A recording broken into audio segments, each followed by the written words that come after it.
ang mga kwento ng pag-ibig, kwento ng buhay at kwento ng pag-asa dito sa Barangay Love Stories. Love Stories. Ang pagtitiwala ay isang bagay na hindi basta-bastang binibigay.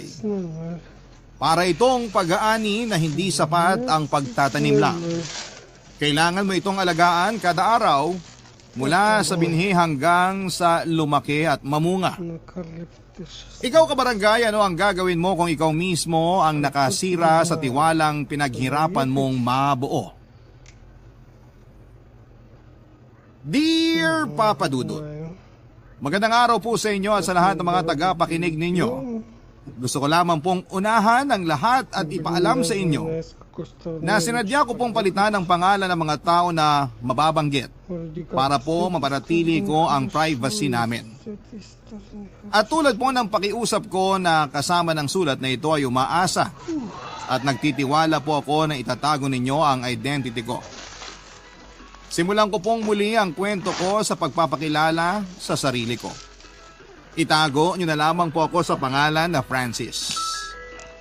36 years old na sa kasalukuyan at tubong Caloocan. Maaga po akong naulila sa mga magulang kaya natutong dumiskarte at sunggaban ng mga oportunidad sa paligid para makasurvive sa laro ng buhay.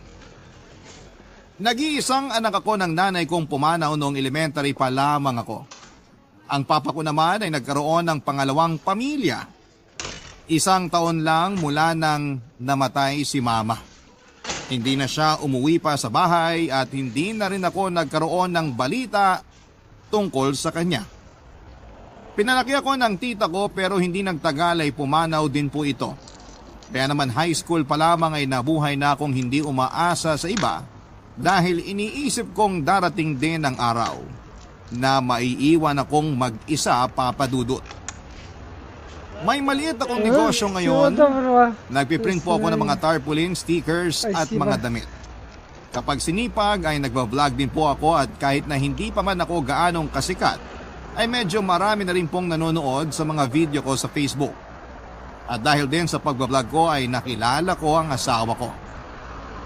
Sa maagang pagkawala ng nanay ko ay hinanap ko sa mga babaeng naging girlfriend ko ang pagkakaroon nila ng mother figure sa akin. Huli na nang na-realize ko na lahat pala ng mga nakarelasyon ko ay mas matanda sa akin. Kagaya ng asawa kong tawagin na lang natin sa pangalang Cheska na 5 taon ang tanda sa akin. Ikinasal kami ni Cheska 6 na taon nang nakakaraan. Pero magsisimula ang kwento ko sa unang taon namin bilang mag-asawa. Ayaw muna naming magkaanak noong panahon yon dahil gusto pa naming sulitin ang buhay mag-asawa ng kaming dalawa lang muna, Papa Dudut.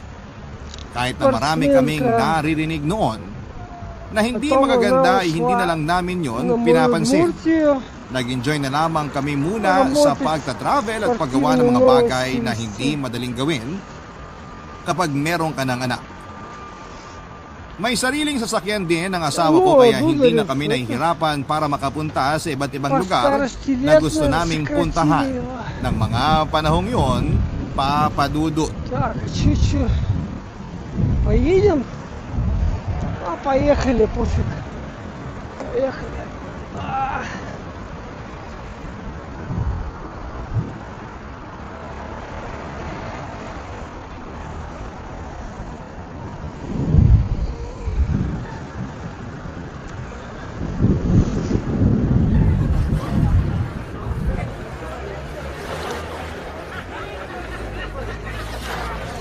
Okay na ba yung camera, Han?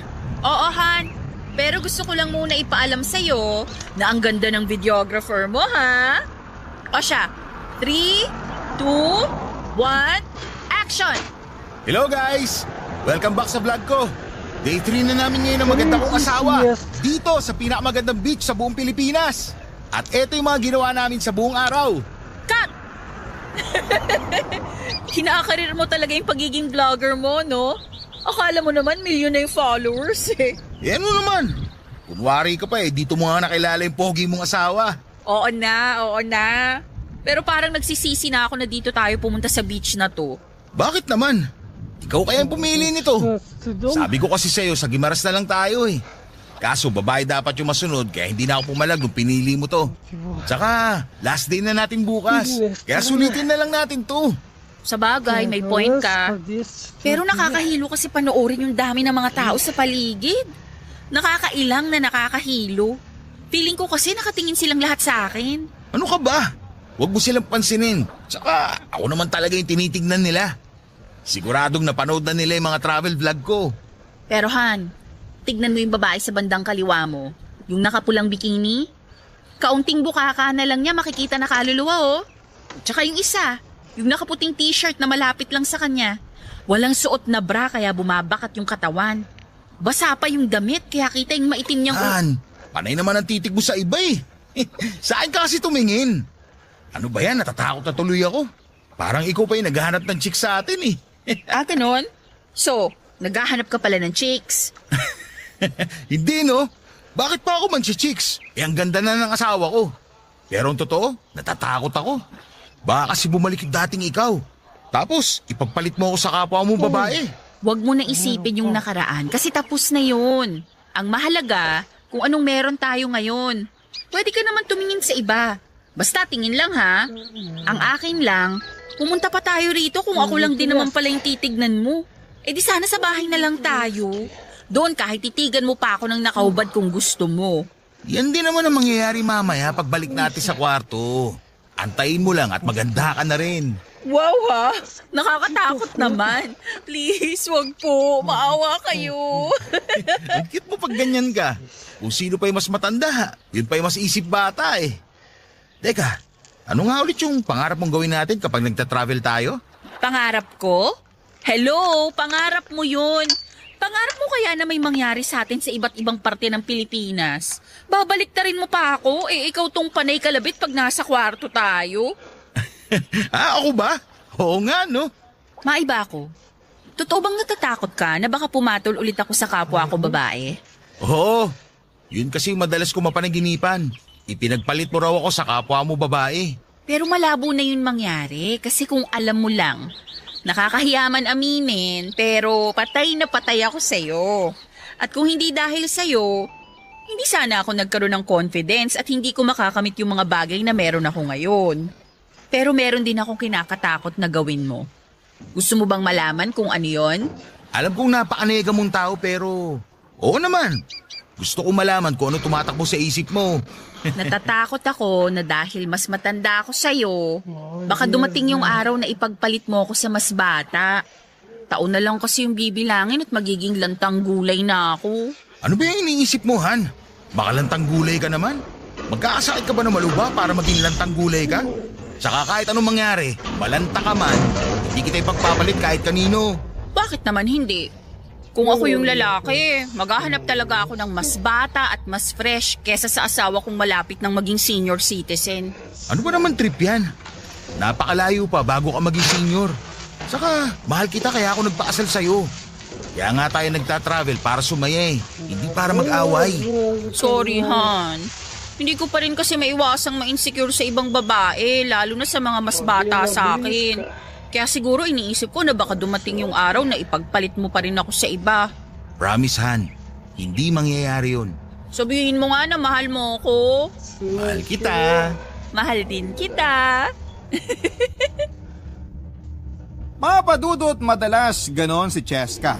Palagi siyang nag-iisip ng mga negatibong bagay na minsan ay nagiging dahilan ng pagiging malungkutin niya. Pero ginagawa ko naman ang lahat ng makakaya ko bilang asawa para pasayahin siya, Papa Dudut. Hindi lang kasi insecurity ang problema ni Cheska. Marami pa siyang mga bagay na dinaramdam, lalo na noong bago pa lamang kaming magkakilala. Masyado siyang negatibong mag-isip at palaging depressed. Lagi rin siyang nag-a-assume na pinag-iisipan siya ng masama ng ibang tao, lalo na ng mga lalaki. Isa rin siguro yon sa mga rason kung bakit babae ang nakarelasyon niya bago naging kami.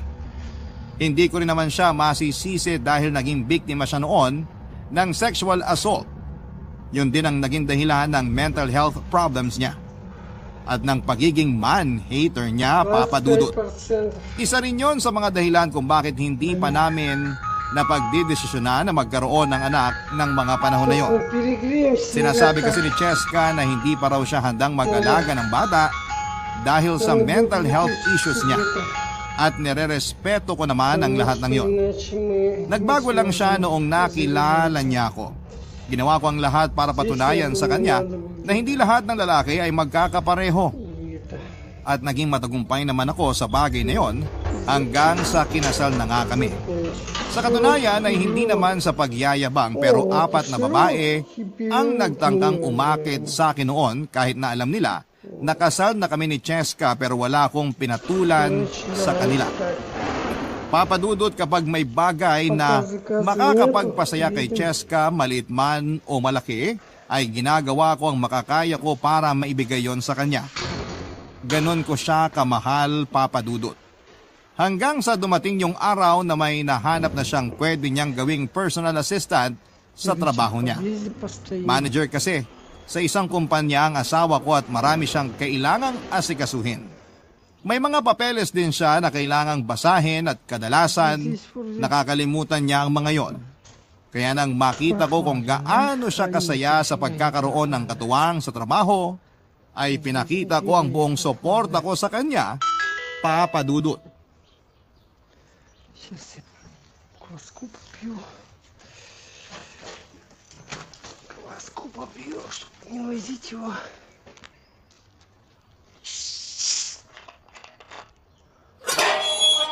Pasensya na kung natagalan ako sa pagbubukas ng gate. May ginagawa lang kasi ako sa loob. May bisita ka pala. Sana sinabi mo para makapaganda ako ng masarap na merienda. Okay lang, Han. Si Shai pala, bago kong personal assistant. Shai, si Francis, asawa ko. Hello, Shai. Hello din po, sir. Napapanood ko po yung mga vlog nyo. Nakasubaybay din ako sa mga social media accounts nyo. Fan nyo po ako. Talaga? Nakakatuwa naman. Welcome dito sa amin. Tara, pasok na tayo. Pasok, Shai. Huwag kang mahiya. Salamat, ma'am. Pero wala talaga akong hiya. Ganun ba? Ang ganda pala ng bahay nyo, no? Simple lang pero modern yung design. Tamang-tama lang yung laki para sa 2 tao.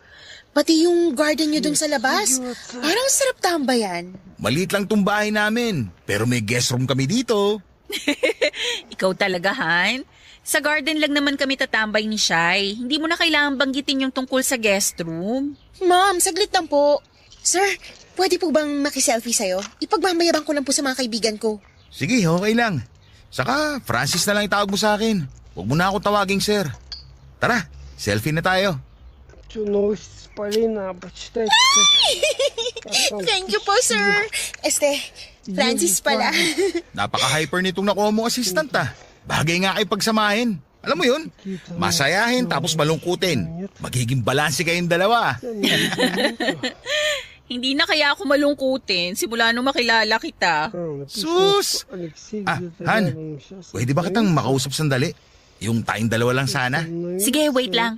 Shai, mauna ka na muna sa garden. Antayin mo na lang ako doon. Maghahanda muna kami ng merienda. Sige po. Salamat ulit, Francis, ha? Nakakatuwa siya, di ba? Yan din yung rason kung bakit gusto ko siyang gawing personal assistant. Kasi unang kita ko pa lang sa kanya, magaan na agad ang loob ko. Saan mo ba siya nakilala? Kapatid siya ng ex ko. Naalala mo ba yung girlfriend ko bago naging tayo? Yung na-aksidente? Oo, naalala ko siya. Yung sinabi mo hindi na nakakalabas ng bahay kasi naging bedridden yung nanay nila at siya yung nag-aalaga. Oo, siya yun. Ate yun ni Shai. Nung nakita kong nag-post siya sa Facebook na kailangan niya ng tulong, ayun, kinausap ko siya agad. Okay lang ba sa'yo na siya ang personal assistant ko? Sus! Nagtanong ka pa eh. Alam ko naman kapag nagdesisyon ka, hindi mo na babaguhin. Saka, mukhang masaya ka naman kasama siya eh. Kaya masaya rin ako para sa'yo. Pero sana, hindi umabot sa punto pagseselosan ko na siya. Alam mo namang mas malakas ka pa man chicks kesa sa akin eh. Hindi, no? Parang ikaw pa tong praning sa atin, ah. Kasal na kaya tayo. Nakatali na liig natin sa isa't isa. Kaya huwag ka nang matakot, okay? Hindi naman sa praning ako o walang tiwala sa'yo ha. Pero hindi naman ako matatakot kung baliwala ka lang sa akin eh. Ayoko mawala ka sa akin. Sus, ayan ka na naman. Pinapakilig mo ko eh. Sweet naman itong asawa ko. O siya, sige. Lubusin mo ng pagiging sweet mo. Kunan mo na kami ng merienda. Aba, abusado ah. Pasalamat ka, mahal kita. Anong gusto mo? Soft drink? Juice? Kape? Kape lang, Han. Mahilig din kasi sa kape si Shai. Yung timpla ko ha, alam mo na yun. Oh, kita mo? Sino hindi mapaparaning dito eh? Ilang araw pa nga lang kayo nagkakilala eh. Alam mo na ang hilig niya. Sige, hatid ko na lang mamaya. Alam ko din kulay ng panty niya. Parang tanga naman to eh. Biro lang.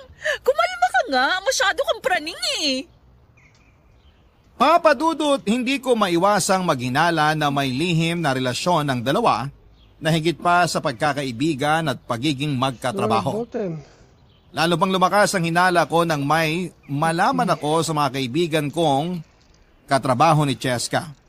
Madalas daw na lumalabas sina Cheska at Shai na sweet pa sa isa't isa. Kinompronta ko ang asawa ko tungkol sa bagay na yon pero itinanggi niya na may something sa kanila ni Shai at trabaho lang talaga ang dahilan ng paglabas nila. Pero iba na ang kutob ko noon at lalo yung lumakas nang madalas nang ginagabi si Cheska sa pag-uwi at dagdag pa.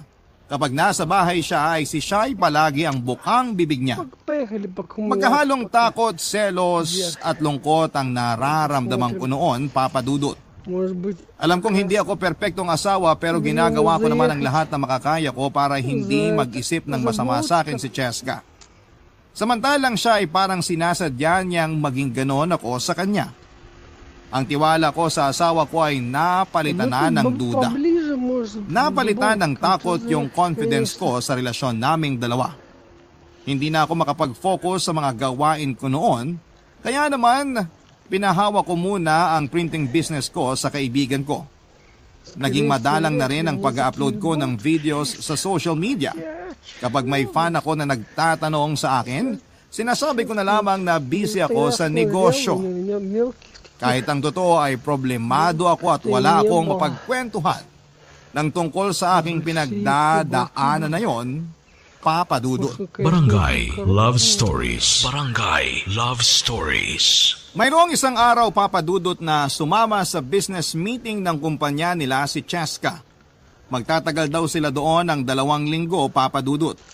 Hindi pa rin nawawala ang takot ko noon dahil iniisip kong magkasama na naman sila ni Shai.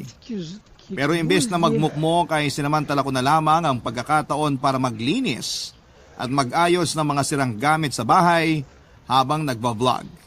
Marami akong na-accomplish, Papa Dudut, kabilang ng pag-aayos ng tumutulong lababo, mahinang pressure ng mga gripo at pagpapalit ng mga bumbilyang mahina na ang ilaw. Buong linggo akong ganon at nang matapos ko na ang lahat ng mga gawain, ay doon ko naisipang magpahinga, Papa Dudut. Uminom ako para mag-relax. Dahil sa pinaghalong pagod at kalasingan ay nakatulog ako buong umaga kinabukasan. Hapon na nang maisipan kong bumangon at buksan ang cellphone ko. Doon na bumungad sa akin ang mga text and missed call galing kay Cheska. Pagbuksan ko raw si Shai na nasa labas daw ng bahay dahil may kukuning mga papeles. Oras na ang lumipas bago ko nabasa ang mga message ni Cheska mula sa huling text niya. Saka may mag-aalas 5 na rin ang hapon noon. Kaya inisip ko na umuwi na si Shai sa pagkainip. Naglinis na ako ng katawan noon at nakanood ng videos sa Facebook nang marinig ko ang sigaw mula sa labas. Medyo mahina lamang yon pero nang binuksan ko ang bintana at sinilip ang gate ay nagulat ako nang makitang nasa labas pa pala si Shai kahit na bumubuhos na rin noon ang ulan, Papa Dudut. Не хочу привести к тому, что опять неправильно затрет.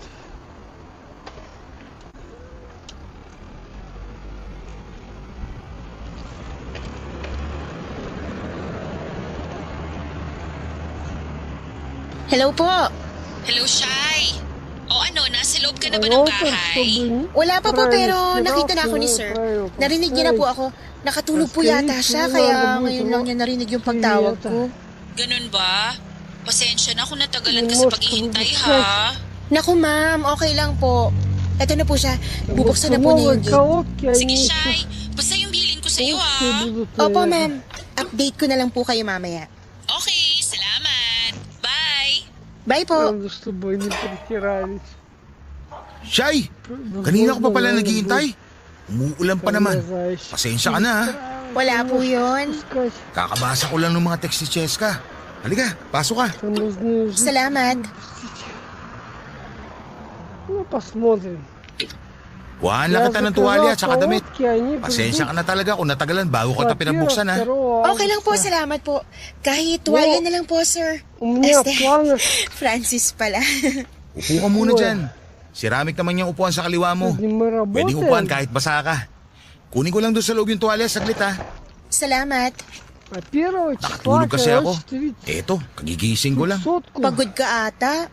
Nakita ko yung huling vlog mo na naglilinis ka. Sipag mo Можно pala, no?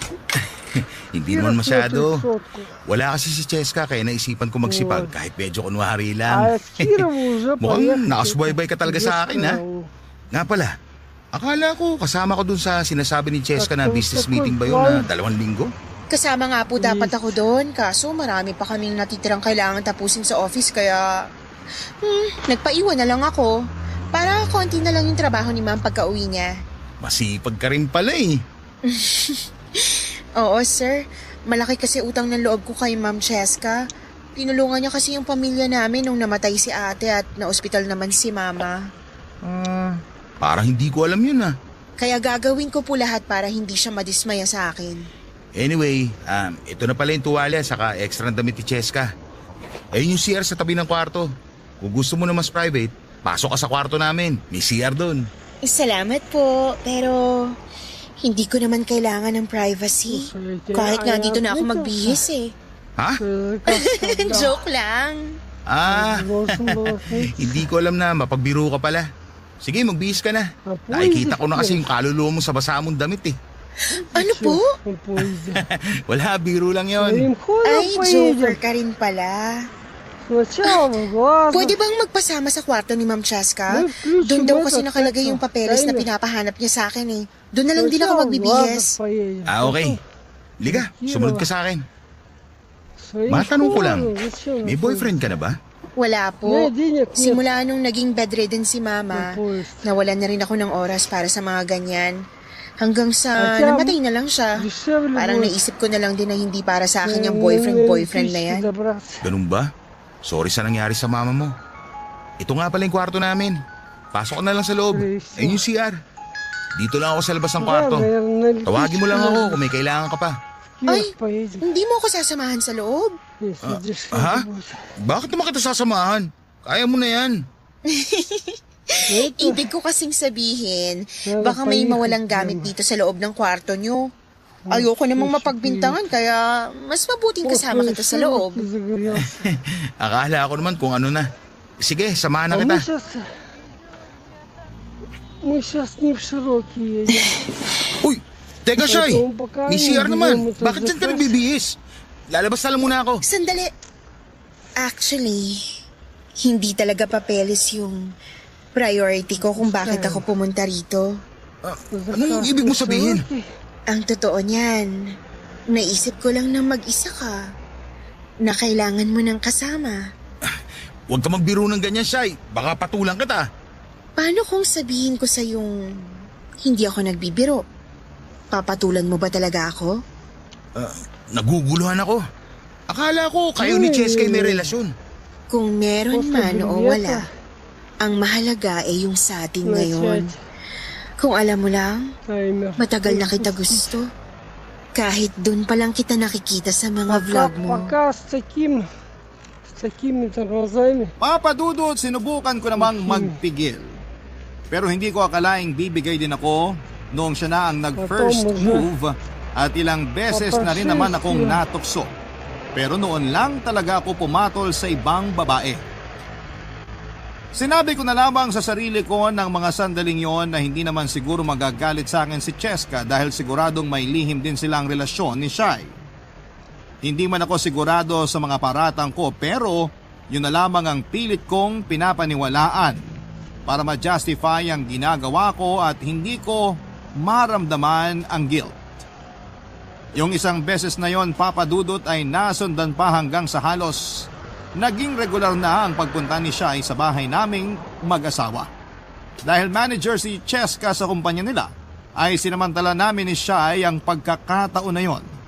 Palagi kasi itong late na umuuwi dahil marami pa siyang ibang mga inaasikaso kahit tapos na ang office hours.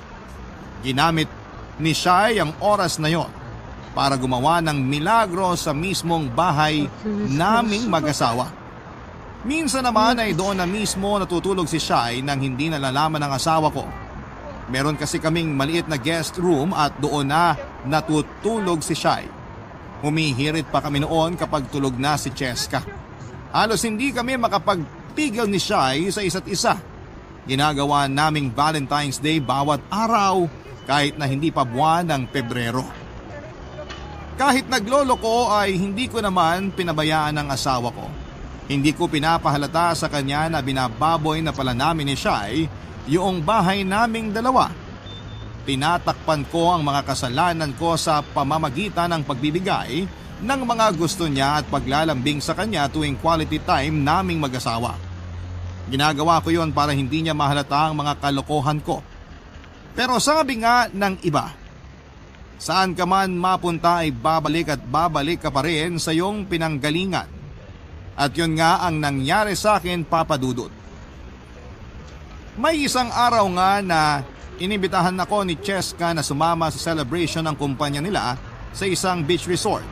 Maganda raw kasi ang performance nila at ayaw ko sanang sumama nung una pero noong malaman kong sasama din si Shai ay pumayag ako, Papa Dudut. Первого числа это у нас суббота же будет, да? Если я не ошибаюсь. Это получается надо Ma'am, вечером. mag-CR lang ako Sige lang. Киров, Kasing ka na приехать. yata, Han. Hindi, no? Nakakatalawang bote pa lang naman ako ng beer. Ano ka ba? Kayang-kaya ko to. надо Ako будет. pa, mas malakas pa ako sa'yo. Oo na. 2000 Basta kapag ехать. feeling mo hindi mo na kaya. Huwag Или mong же pilitin мы ang sarili можем mo, ha? Pinagsasapihan ako ng asawa kong nakapitong bote na. Han, hindi pa ako lasing, no? Halata naman sa boses ko, eh. ходим Hayaan mo na ako. Masaya lang kasi ako. Alam ko na hindi mo ako lolokohin at ipagpapalit sa mas bata sa akin. Kaya may rason ako na magsaya. Ikaw, hindi ka ba masaya sa akin? Masayang masaya ako sa'yo, no? Oo nga, halata sa itsura mo. Medyo nahihilo lang. Nahihilo? As in, umiikot paningin mo? Umiikot kasi paningin ko eh. Uy, Han, hinaan mo lang naman tawa mo. Bakit? Kinakahiya mo na ako, no? Hindi naman sa ganun, Han. Sana ba si Shai? Siya lang kakampi ko dito eh. Shai! Shai! Hindi pa nakakabalik. Teka nga, ihina lang din muna ako. Sige, balik ka kaagad ah. Kasi magpapagames pa raw sila mamaya. Saglit lang ako. Sige, lasing na nga ata ako. Woo! Inom pa guys! Sakto, lasing na si Cheska. Nasaan na ba si Shai? When I finish this little bit, that Shai! will be it Shai, nasan for ka? me. Francis! Dito! Kanina pa ako naghihintay sa'yo.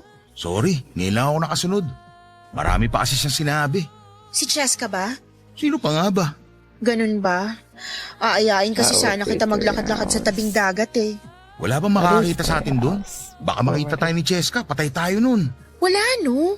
Kita mo naman mga kasama naming empleyado. Mga uhaw na uhaw sa alak. Nga pala, may gusto sana ako itanong sa'yo. Ano yun? Francis, ano ba talaga ako sa'yo? Anong ibig mo sabihin? Itong ginagawa natin, may patutunguhan ba talaga to o hanggang ganito na lang tayo? It helps Shai, my alam mo naman na may hands. asawa ako. Sa simula pa lang, alam mo namang nagsabi na ako na hanggang ganito lang tong ginagawa natin, di ba? Kala ko naman, malinaw na yung limitasyon natin. Oo, malinaw sa akin, pero hanggang doon na lang ba talaga? Pasensya ka na, Shai.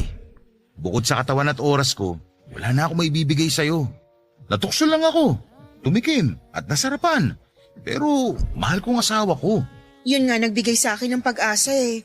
Kung totoo yung sinabi mo na ako lang ang pinatulan mo sa lahat ng babaeng sumubok sa'yo, di ba ibig sabihin nun? Special ako? Hindi ko masasagot yan, Shai. Kagaya na hindi mo pagsagot sa tanong ko kung may relasyon kayo ni Cheska. Nirespeto ko yun, kaya sana respetuhin mo rin ako. At kung maghangad ka pa ng higit pa sa kung ano meron tayo ngayon, pasensya ka na, pero hindi ko yun maibibigay sa'yo.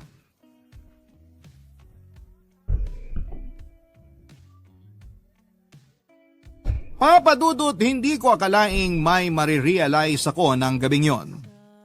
Pagbalik ko sa inuman ay narinig kong pinagmamalaki ako ng asawa ko sa mga katrabaho niya.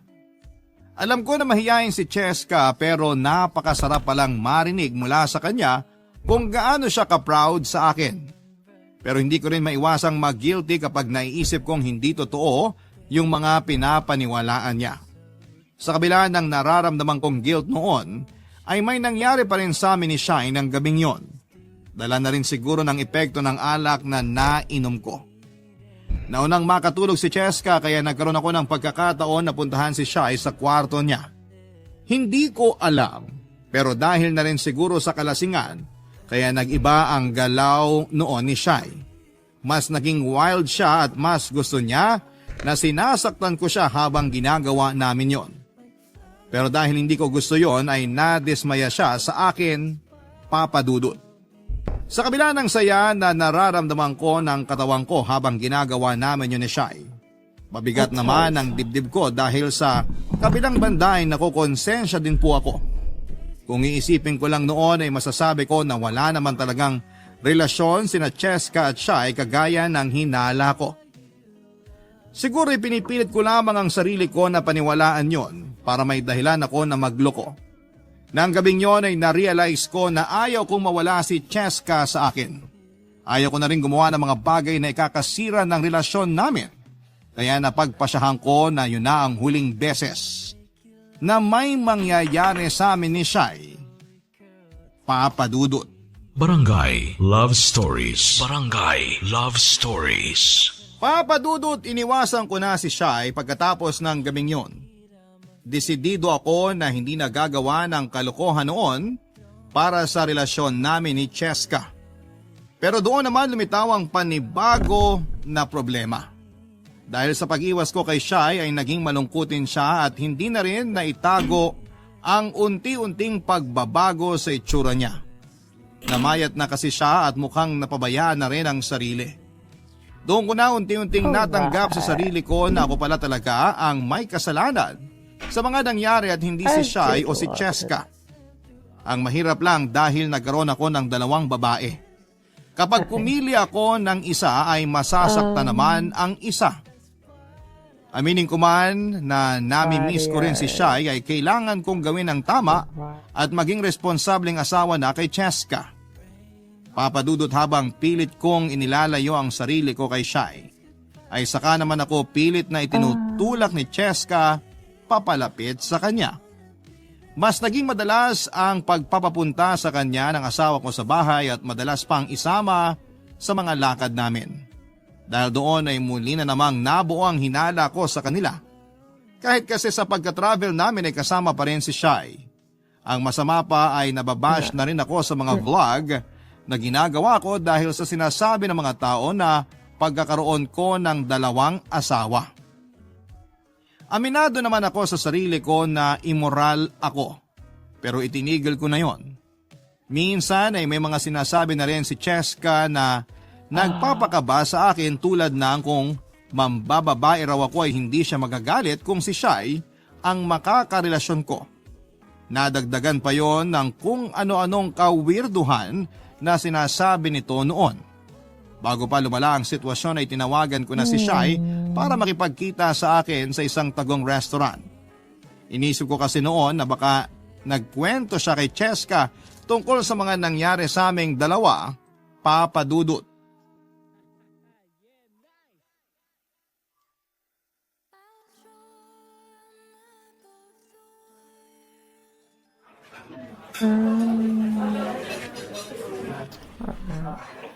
Or do I just...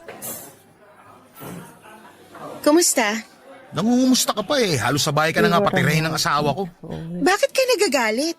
Nung ginawa mo akong kabit, halos dun mo na rin ako patirihin sa guest room nyo. Kalimutan na natin yun. Kasalanan ko. Pero ginagawa ko naman lahat para bumawi sa kasalanan ko. Pero ikaw, hindi ko alam kung anong trip mo. Anong pinagsasasabi mo? Akala mo hindi ko alam? Teka lang, ano bang ibig mo sabihin? Balak mo yata na sirain kami mag-asawa eh. Pagkatapos mo ko landiin, si Cheska naman ngayon. Yan. Diyan ka magaling. Kapag may iniisip ka kasing bagay, kala mo yun ang totoo. Wala ka namang alam. Wala nga akong alam. At hindi ko talaga malalaman kung hindi mo sasabihin. Kaya sa huling pagkakataon, tatanungin kita. May relasyon ba kayo ng asawa ko? Wala. Wala kaming relasyon ni Ma'am Cheska. Walang nangyayari sa amin at mas lalong hindi ako tibo. Kaya kung sino man nagsabi sa'yo ng mga bagay na yan, please lang, huwag mong paniwalaan. Sigurado ka? At bakit ko naman lolokohin sarili ko? Bye. Ngayon ako naman magtatanong sa'yo. Sige, total may pinagsamahan din tayo. Ano yun? Bakit ka tumigil? Bakit mo ko iniiwasan? Dami kong tanong sa sarili ko kasi di ka man lang nagpaalam ng maayos. Hello. Di ko alam kung may How nagawa are ba you akong doing? kasalanan sa'yo kaya bigla kang nagkaganyan. Tigilan mo nga yung pag-iyak mo. Huwag ka mag-iskandalo rito. I am... Kaya nga itong restaurant na ito'y pinili ko eh. Ending. Para wala masyadong makapansin sa akin. Tapos sa eksena ka ng ganyan. Kapakanan mo lang talaga iniisip mo, no? Bait mo naman sa sarili mo. Nung gabing nasa celebration tayo ng kumpanya nyo, doon ko na-realize kung gaano ko kaswerte sa asawa ko. Doon ko nakita kung gaano siya ka-proud sa akin. Kasi pinagyabang niya pa ako sa mga katrabaho niya. Doon ko naramdaman kung gaano siya ka-importante sa akin. At sa kabila ng mga nangyari, babalik rin pala ako sa kanya. Kung yun talaga ang dahilan, naiintindihan ko. Pinatulan kita, hindi dahil sa special ka sa akin, kundi para gumanti kay Cheska. Akala ko kasi may relasyon kayong dalawa. Pero ngayon sigurado na ako na wala talaga. Wala nang dahilan para ipagpatuloy ko yun. Alam mo, bagay nga kayo ng asawa mo. Pareho kayong weirdo. Alam kong mali ako at kagagawan ko yung mga nangyari. Pero ayoko nang dagdagan pa yung kasalanan ko. Kaya habang maaga pa, itinigil ko na. Pero alam mo kung tutusin, dapat nga kitang pasalamatan. Kasi kung hindi dahil sa'yo, hindi ko marirealize na mahal ka sa akin ng asawa ko. Hindi ko pala kaya na mawala siya sa akin. Ganyan din naman gustong mangyari ni Ma'am Cheska kaya inutusan niya akong akitin ka. Ano? Anong pinagsasabi mo? Wala yun. Ano ka ba? Kalimutan mo na lang yung mga sinabi ko. Anong kalimutan na eh? Sinabi mo na nga. Kaya pala sa simula pa lang eh. Binaramdaman ako kakaiba sa inyo. Sabihin mo sa akin lahat. Huwag ka magsinungaling. Huminahon ka nga. Akala ko ba ayaw mo gumawa ng eksena dito? Walang kasalanan si Ma'am Cheska. Inutusan niya akong akitin ka pero sinabi ko sa kanya na hindi ka pumayag. Hindi niya alam yung mga nangyari sa atin. Kagustuhan ko yun at hindi yun dahil inutusan niya lang ako. Sa tingin mo maniniwala pa ako sa'yo? Ginamit niyo pa ako sa kalokohan niyo. Francis, This sorry. person is currently doing some feeding. Papadudot nagalit ako ng sobra sa mga nalaman kong yon. Akala ko noon ay ako na ang pinakamasamang lalaki sa buong mundo dahil sa nagawa ko pero biktima lang din pala ako. Sinetap ako ng sarili kong asawa. At kung ano man ang rason niya ay hindi ko na inalam pa. Sinubukan pa noon ni Shai na magpaliwanag pero hindi ko na yon pinakinggan. Pagkarating ko sa bahay ay nag-impake agad ako ng mga damit at umalis. Blinako si Cheska sa mga social media account ko at nakituloy muna sa kaibigan ko na nakatira, hindi kalayuan sa bahay namin. Siya yung kaibigan ko na pinagkakatiwalaan ko noon sa printing shop business ko. Mapadudot hindi pala maganda sa pakiramdam yung niloko. Sobrang bigat pala sa dibdib. Nagtataka man pero nirespeto na lamang ng kaibigan ko ang pagsarili ko sa problema ko at hindi pagkukwento. Binata pa ang kaibigan kong yon kaya walang naging problema ang pagtuloy ko sa kanya. Dahil doon ay nagkaroon pa ako ng mas maraming oras para makapag-isip-isip. Pero kahit pigain ko ang utak ko ay wala akong maisip na dahilan para gawin sa akin yun ni Cheska. May pagkakataon nga noon na gusto ko na lamang siyang tanungin ng harapan. Sa totoo lang din kasi ay namimiss ko na rin siya ng panahong yon. Pero mas nangibabaw ang pride ko. Naisip We- ko we na ako did. yung biktima kaya bakit nga ba naman ako ang unang gagawa ng hakbang para muli kaming magkausap. I cannot Isang raise- linggo rin akong nanatili Okay. sa bahay ng kaibigan ko It is hanggang what sa it dumating yung araw na si Already Cheska na jelly mismo ang sumubok na makipag-usap sa akin. Last time. Nalaman niya siguro na doon ako pansamantalang Okay. nakatira dahil nakita niya sa mga vlog ko. Okay, she's ending. it. Sinundo niya ako at That- pinauwi that sa bahay namin is- para pag-usapan ang problema. Uh, Papa Dudut. No. No. No manual. She's ending anyway, the person that I was looking at.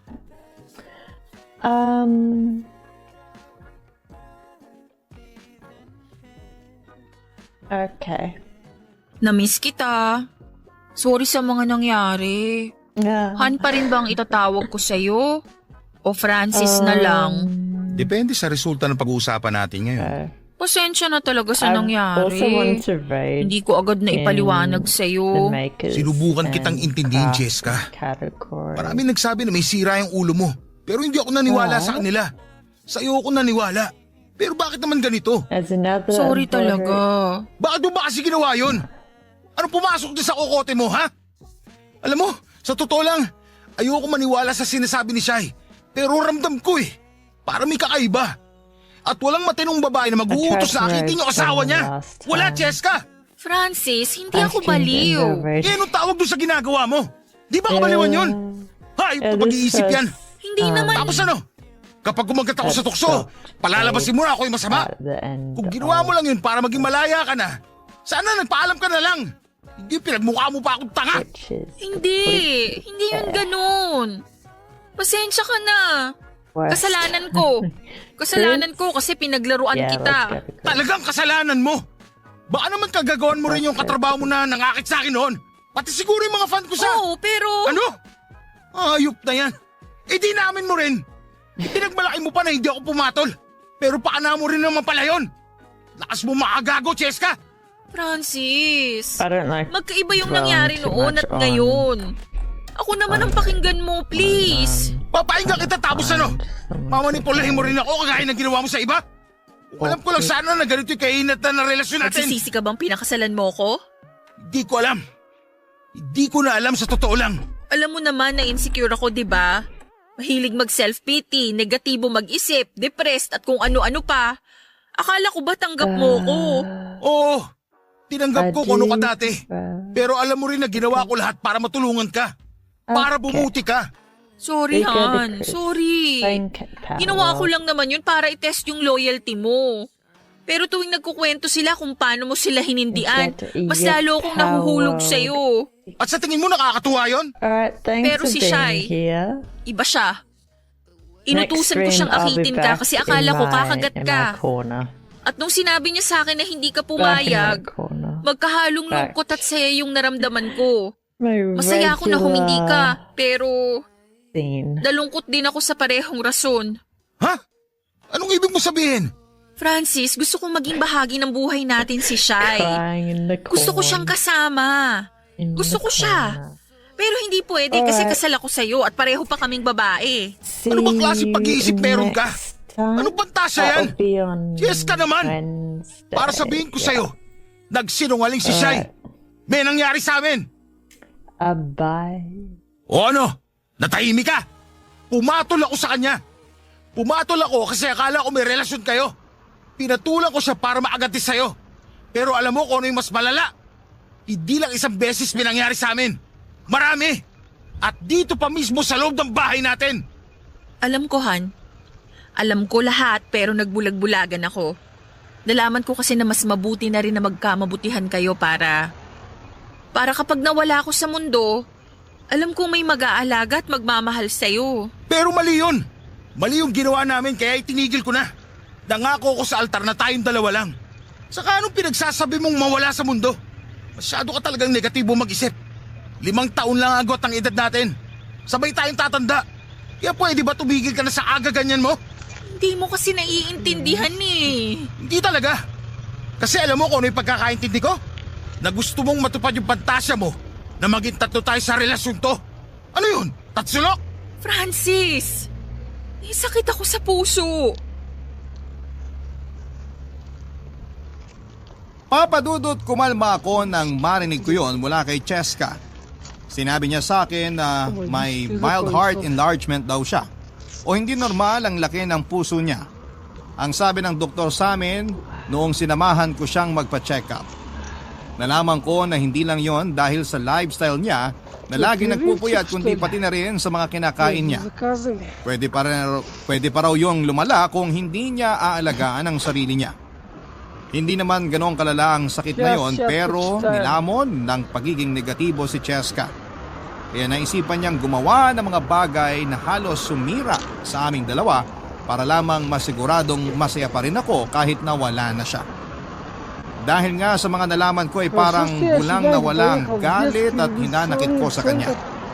Kung sinabi niya lang sana yon ng mas maaga ay hindi na sana ako pumatol pa kay Shai. Pero hindi ko maitatanggi na natakot ako noong nalaman kong nagugustuhan niya rin si Shai. Pero naniwala ako sa sinabi niyang wala naman silang relasyon. Papadudo, tulad ng nabanggit ko kanina, 6 na taon na kaming kasal ni Cheska. Maganda na rin ang lifestyle naming dalawa. Regular kaming nagpupunta sa gym para mag-exercise at patuloy pa rin sa pagbablog. Si Shai naman ay nanatili pa rin bilang personal assistant ni Cheska pero pinutol na talaga namin ang ugnayan namin sa isa't isa. Yun ay kahit may mga gustong mangyari si Cheska sa amin na bahagi ng mga pantasya niya. Sa totoo lang ay nandidiri ako sa ideya na yon. Ayokong maging hugis at sulok ang puso namin at desidido akong bumawi sa lahat ng mga pagkakamali ko sa asawa ko. Hanggang dito na lamang po, Papa Dudut, ang kwento na ibabahagi ko. Sana po ay may natutunan kayo at sana ay alagaan nyo ang mga mahal ninyo sa buhay. Iparamdam nyo sa kanila na lagi lang kayong nandyan para sa kanila. Maraming salamat po sa pagbabahagi ng kwento ng buhay ko. Ang inyong forever kapuso at kabarangay, Francis. Nagustuhan ng iyong napakinggan? Ituloy yan via live stream sa www.gmanetwork.com/radio. Barangay LS 97.1 Forever.